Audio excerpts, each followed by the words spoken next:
So, you think that shooting is as easy as lifting up the gun, putting your cheek on the stock, and looking through the optics, kind of like this?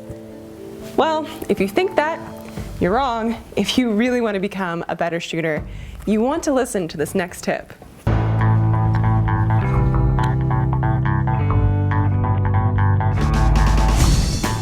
Hey, this is Kirsten Joy Weiss, and today I'm going to talk about a concept that most people overlook, ignore, or don't even know exists, and that is proper cheek weld or proper cheek position. Now, I'm going to tell you what that is, what it does, and how to fix it, because without proper cheek weld, it will open up the groups, you'll have inconsistencies in your group size, you'll have mystery shots, you'll have all sorts of things. Now, most people just lift up the gun, they put their cheek on the stock, they look through the optics, and they think, psh, I'm good to go. Well, most people are missing this. If you just want to be an average shooter, sure, that's going to work, but if you want to be a great shooter, you're really going to have to think about consistent and proper cheek weld. So thanks for joining me, because I am very excited to teach you about this.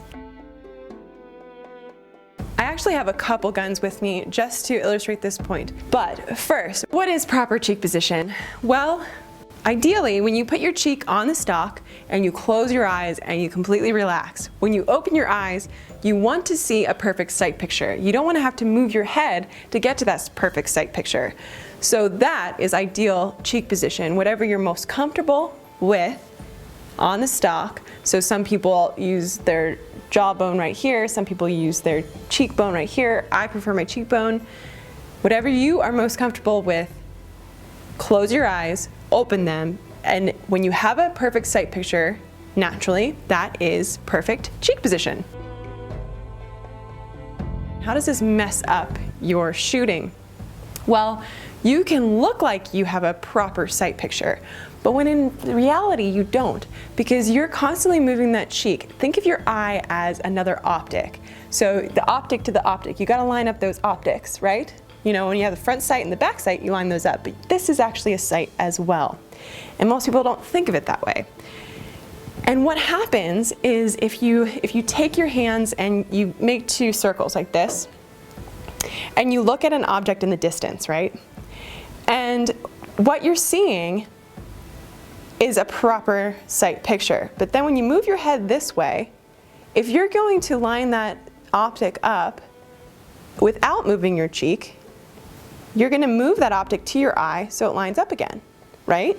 And that works, and that would be fine if it was a telescope or something like that. But what happens with a gun is that there's a barrel below it, and it's going like this. I mean, that's an extremely exaggerated way to say it, but that's the truth. I have another video where I go into this in more depth. It's a video on rifle cant, and there's some charts, and it's really easy to understand. I'm not going to belabor it here. I'll put links down in the description so you guys can go see that, as well as other videos I think are helpful both now and in the future. I'll try to keep it updated. So you're actually moving that barrel off center to where you're originally sighted in. That is bad because you're going to have your groups open up and inconsistencies in your shot pattern that you can't explain because it looks good to you. So you want to completely avoid that. And here is how to do that and how to fix it. What is the ideal cheek position? How do we achieve that? All right, now we get to play with a couple guns. First, let me get that M1 Garand again. And it is Garand, it's not Garand. I learned that just recently. Ideally, you want to put your cheek comfortably on the stock.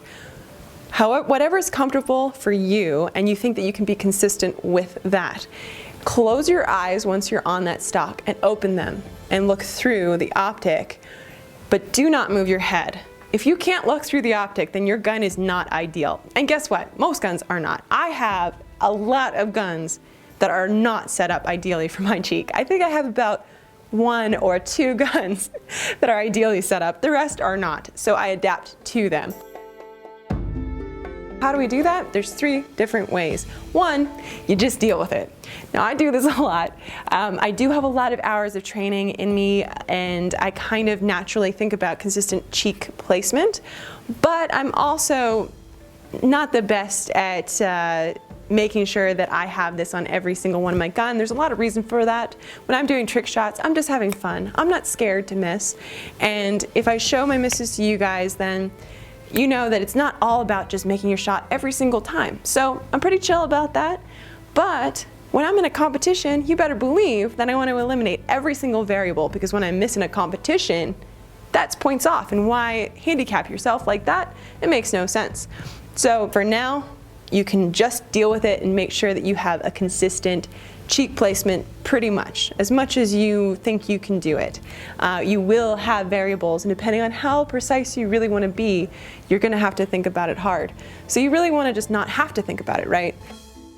The second way of doing this is, especially on a wood stock, but even synthetic stock, you can carve it out if if the comb is too high for your optics, which is rare. And the other way you can do it too is you can build it up. I like to do it with epoxy. I'll put some duct tape down, put some epoxy on, and then you can shave it too. You can shave it down if you put too much on there, and just make it ideal for your face. But it makes the gun quite ugly. Both of those two options make the gun, well, not the first one, but the second one makes it kind of a Frankenstein gun, and the duct tape will mess with your gun. It's very acidic, and it's going to eat into whatever finish you have.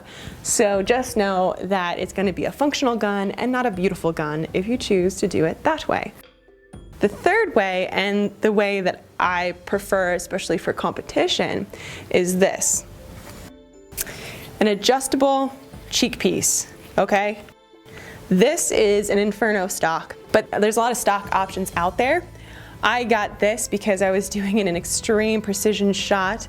I have an extreme shot that I did in a video. Check out the description. This actually has a wheel. There's all sorts of different ways stocks adjust. And this has a wheel that you can play with to move that stock up and down. And then when you pick up the gun and you put your cheek down and you close your eyes and you open your eyes, you're gonna have a perfect sight picture. Now, if it's not perfect, I can move it up, move it down, and this is ideal for if you are also sharing your gun with other shooters, so that you don't have to have it only for you, that they can use your gun too. You just adjust that cheek piece. I think that an adjustable cheek piece is something that can be used for pretty much any sport, hunting, whatever, but it's also what you're used to. So this is gonna get you started. There's a lot more tips and tricks and nuances, even just about the cheek piece and cheek weld, that I'd love to share with you guys, but that's way more than one video can handle. So hopefully I'll do more videos in the future. Make sure you're subscribed so you don't miss any of those, and also make sure to sign up if you have some questions about shooting, or you have some suggestions for trick shots. Just let me know. We can communicate there a lot better than elsewhere. And do me a favor, share this with a shooting buddy. All right, until next time, aim true and happy shooting.